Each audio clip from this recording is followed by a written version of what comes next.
அனைவருக்கும் வணக்கம். நாம இன்னைக்கு நம்ம ஸ்ரீமுத்ரா சேனல்ல சின் முத்திரை பார்க்க போறோம்.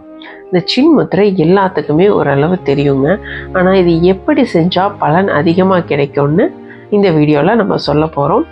இந்த சின் முத்திரையோட பயன்களையும் பத்தியும் நாம இந்த வீடியோல பார்க்கலாம். எல்லா முனிவர்களும் ஞானிகளும் பயன்படுத்தின முத்திரைன்னு பார்த்தா இந்த சின் முத்திரை. இந்த சின் முத்திரைக்கு ஞான முத்திரைன்னு இன்னொரு பேரும் இருக்குங்க. இந்த முத்திரை செய்யும் போது மனக்குழப்பம் நீங்கி மன அழுத்தம் குறைஞ்சு தெளிவான மனநிலை நமக்கு கிடைக்குங்க. அது மட்டும் இல்லாமல் மூளை நல்லா சுறுசுறுப்பாக வேலை செய்யும். உடலில் உள்ள செல்கள் எல்லாமே நல்லா உற்சாகமாக நம்மளை சந்தோஷமாக வச்சுக்க இந்த முத்திரை ரொம்பவே ஹெல்ப் பண்ணுங்க. இந்த முத்திரை செய்யும்போது நம்ம வாழ்க்கையில் நல்ல ஒரு வழிகாட்டியாக இருக்குங்க. கண்டிப்பாக படிக்கிற குழந்தைக்கு ரொம்ப அற்புதமாக இருக்கும். படிக்கும்போது சில கஷ்டமான சிலபஸ் இருக்கும்போது அந்த முத்திரையை வச்சுட்டு அவங்க படித்தாங்கன்னா ரொம்பவே அவங்களுக்கு ஹெல்ப்ஃபுல்லாக இருக்கும். நல்ல மெமரி பவர் இருக்கும். படிக்கும் மாணவ மாணவிகளுக்கு தினமும் இந்த சின் முத்திரையை 10 நிமிஷம் செய்ய சொல்லி நம்ம பழக்கணும்னா அவங்க வாழ்க்கையில் மிக சிறப்பாக வருவாங்க. சின் முத்திரை செய்யும் மாணவ மாணவிகள் கண்டிப்பாக ஒழுக்கத்துடனும் திறமையாகவும் மாணவர்களையே அவங்க தனியாக தெரிவாங்க. இது கண்டிப்பாக எல்லா ஸ்டூடெண்ட்ஸும் கண்டிப்பாக இது செய்யணும். மெயினாக 10வது 12வது படிக்கிற குழந்தைங்க கண்டிப்பாக இது செய்யும் போது அவங்களுடைய மதிப்பெண் அவங்க நினைச்சதை விட அதிகமாக கண்டிப்பாக கிடைக்கும். இந்த முத்திரை செய்வதனால் நம்ம காற்றை சமன்படுத்துகிறோங்க.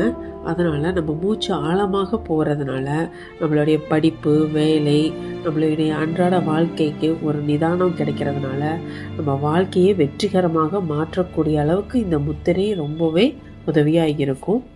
வாங்க இந்த முத்திரை எப்படி செய்யலான்னு பார்க்கலாம். காலை மாலை 2 வேளையும் 10லேருந்து 40 நிமிஷம் வரைக்கும் உங்களுக்கு எவ்வளோ டைம் ஸ்பெண்ட் பண்ண முடியுமோ அவ்வளோ டைம் ஸ்பெண்ட் பண்ணலாங்க. முடிஞ்ச அளவுக்கு அட்லீஸ்ட் 10 மினிட்ஸ்னாச்சு குழந்தையில செய்ய வைங்க. முத்திரை செய்யும் போது கீழே விரிப்பு விரித்து முதுகு தண்டு நேராக உட்காந்து கையில் 2 கையிலையும் முத்திரை சின் முத்திரை வச்சு நம்ம காலுக்குள்ள முட்டிக்குள்ள இந்த கை இருக்கணுங்க. அப்பதான் முதுகு தண்டு நேராக இருக்கும். நம்ம ஆள்காட்டி விரல் காற்றையும் நம்ம நெருப்பு பெருவிரலையும் சமன்படுத்த போகிறோம். இந்த ஆள்காட்டி விரலில் ஒரு டாட் சென்டராக வச்சுருக்கேன் பார்த்தீங்களா, இந்த டாட்டையும் பெருவிரலில் வச்சுருக்கிற டாட்டையும் நம்ம டச் பண்ண போகிறோம். இந்த மாதிரி டச் பண்ணி நம்ம மற்ற 3 விரலையும் நல்லா விரித்து வைக்கணுங்க. நீங்கள் இப்படி குறுக்கெல்லாம் வைக்கக்கூடாது. நல்லா வச்சு இந்த முத்திரையை செய்யணுங்க. அப்புறம் இந்த முத்திரையை இப்படி கை மேலே இப்படி வைக்கிறது, இப்படி சைடில் வைக்கிறது, நம்ம இந்த மாதிரி குவிச்சு வைக்கிறது, இந்த மாதிரியெல்லாம் வச்சிங்கன்னா நம்ம முத்திரை வேலை செய்யாது. இது நுனியில் தான் இதோட விஷயமே இருக்குது. இந்த சின் முத்திரை எல்லா செலிப்ரிட்டியுமே அதிகம் செய்வாங்க. நீங்களும் செலிப்ரிட்டி ஆகணும்னா இந்த சின் முத்திரையை கண்டிப்பாக செய்யுங்க. காலை மாலை கண்டிப்பாக செய்யுங்க. உங்கள் வாழ்க்கையில் மிகப்பெரிய மாற்றம் கண்டிப்பாக வரும். நமக்கு நாமே மருத்துவர். நன்றி.